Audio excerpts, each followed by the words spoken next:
ሰላም ቤተሰብ እንዴት ናችሁ? ሁሉ ሰላም።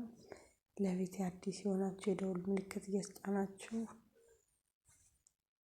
ቤተሰብ ሁኑ። ነባሮች እንኳን ሰላም ቆያችሁኝ። ሀሳብ አስተያየታችሁን አስቀምጡልኝ። ውድ ቤተሰቦቼ ጥሩ ስራ ሰራለሁኝ ለወደፊቱ ማለት ነው። እንደምን ብላችሁ 1000 አስገቡኝ የኔ ውዶች የኔ ማሮች።